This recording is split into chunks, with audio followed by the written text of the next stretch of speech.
महिलाओं और मानव व्यवहार के बारे में मनोवैज्ञानिक तथ्य जो आपको कभी नहीं बताए गए। जब अंतरंगता की बात आती है, विशेष रूप से ओरल सेक्स, तो बातचीत अक्सर हास्य, गपशप या वर्जित तक सीमित हो जाती है। इसे मजाक करने या बंद दरवाजों के पीछे रखने की चीज के रूप में देखा जाता है, लेकिन उस सतह के नीचे मानव मनोविज्ञान का एक जटिल जाल छिपा है जो ज्यादातर लोगों की समझ से कहीं ज्यादा गहरा है। ओरल सेक्स सिर्फ एक शारीरिक क्रिया नहीं है, ये भावनात्मक, मनोवैज्ञानिक और यहां तक कि जैव रासायनिक शक्तियों द्वारा आकार दिया गया एक गहरा परतदार अनुभव है। कोई व्यक्ति ओरल सेक्स को किस तरह से अपनाता है, चाहे वो आत्मविश्वास से, उत्सुकता से या बिल्कुल भी नहीं, ये उसकी भावनात्मक दुनिया, आत्मछवि और रिश्ते की गतिशीलता के बारे में गहन अंतर्दृष्टि प्रकट कर सकता है। जबकि कई लोग मानते हैं कि ये केवल शारीरिक आनंद के बारे में है, व्यवहार मनोविज्ञान में शोध से पता चलता है कि इस तरह की अंतरंगता के कार्य कनेक्शन, विश्वास और भेद्यता में निहित शक्तिशाली भावनात्मक प्रतिक्रियाओं को ट्रिगर कर सकते हैं। विज्ञान इस बात की पुष्टि करता है कि कई लोग सहज रूप से क्या महसूस करते हैं।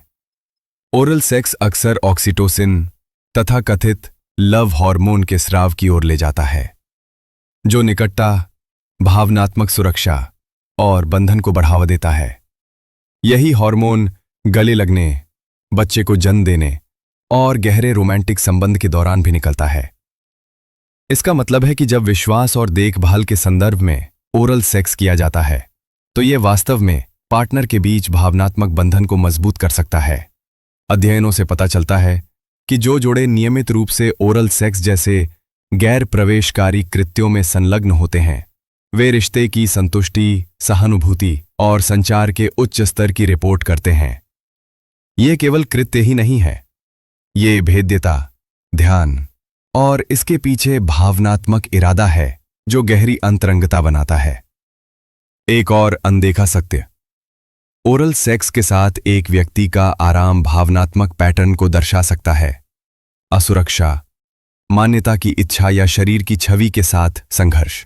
कुछ लोगों के लिए आनंद देना प्यार या भक्ति की अभिव्यक्ति है, दूसरों के लिए ये स्वीकृति की आवश्यकता या अस्वीकृति के डर से उपजा। इन गतिशीलता को समझना भागीदारों के बीच अधिक ईमानदार, दबाव मुक्त बातचीत का द्वार खोल सकता है। ये अंतरंगता को प्रदर्शन के स्थान से भावनात्मक सुरक्षा के स्थान पर ले जाता है। पुरुषों और महिलाओं द्वारा ओरल सेक्स की व्याख्या करने के तरीके में सार्थक मनोवैज्ञानिक अंतर भी हैं। अध्ययनों से पता चलता है कि पुरुष अक्सर इसे वांछित होने के एक मजबूत संकेत के रूप में देखते हैं, अहंकार को बढ़ावा देना, मूल्य की मान्यता।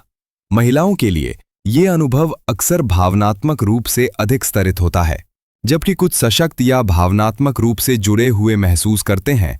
अन्य आत्मचेतना, प्रदर्शन के दबाव या सामाजिक कंडीशनिंग से जूझते हैं, जो कामुकता को शर्म या दायित्व से जोड़ता है। सांस्कृतिक, धार्मिक और शैक्षिक पृष्ठभूमि इन अनुभवों को आकार देने में बहुत बड़ी भूमिका निभाती है, और वे भावनात्मक ढांचे वयस्कता में गायब नहीं होते हैं। वे हमारे सबसे निजी क्षणों में भी हमारा पीछा करते हैं, चुपचाप प्रभावित करते हैं कि हम कितने सुरक्षित, खुले या कमजोर होने के लिए तैयार हैं। इसलिए अंतरंगता के बारे में शर्म मुक्त बातचीत आवश्यक है। वे धारणा और वास्तविकता, इच्छा और भावनात्मक तत्परता के बीच पुल बनाते हैं। यहाँ एक और आश्चर्यजनक जानकारी है। मुख मैथुन अल्पकालिक मानसिक स्वास्थ्य लाभ प्रदान कर सकता है। वीर्य में स्वाभाविक रूप से पाए जाने वाले मूड बदलने वाले यौगिक होते हैं, जैसे डोपामीन, सेरोटोनिन और मेलाटोनिन, खुशी, नींद और भावनात्मक विनियमन से जुड़े रसायन। हालांकि ये थेरेपी या दवा का विकल्प नहीं है, भावनात्मक रूप से सुरक्षित रिश्तों में ये जैव रासायनिक आदान प्रदान मूड या विश्राम में अस्थायी बढ़ावा दे सकते हैं, जैसे व्यायाम, हंसी या गले लगना।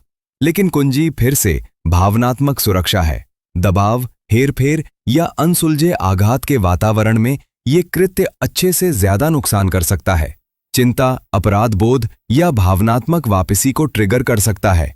अंतरंगता को कभी भी उस मनोवैज्ञानिक संदर्भ से अलग नहीं किया जाना चाहिए जिसमें यह होता है। तो इन सब का क्या मतलब है? ओरल सेक्स सिर्फ एक शारीरिक अनुभव नहीं है, ये एक भावनात्मक संवाद है। ये हमारे भरोसे, भेद्यता, संचार शैलियों और मनोवैज्ञानिक तारों के बारे में बहुत कुछ बताता है। जब इसे ध्यान से देखा जाए तो ये बंधनों को मजबूत कर सकता है, अनकहे डर को उजागर कर सकता है, भावनात्मक समझ को बेहतर बना सकता है और मानसिक स्वास्थ्य को भी बेहतर बना सकता है। जब इसे गलत समझा जाता है या चुप्पी और शर्म के पीछे छिपाया जाता है तो ये भ्रम और भावनात्मक अलगाव पैदा कर सकता है। इसलिए हम इसके बारे में कैसे बात करते हैं, इसे फिर से तैयार करना महत्वपूर्ण है।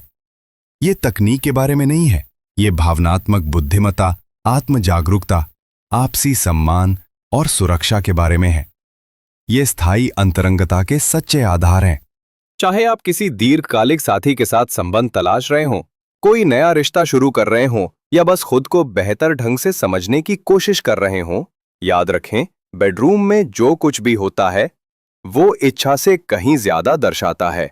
ये आत्मविश्वास, पहचान, भावनात्मक इतिहास और देखे जाने, सम्मान पाने और प्यार पाने की हमारी गहरी मानवीय जरूरत को दर्शाता है।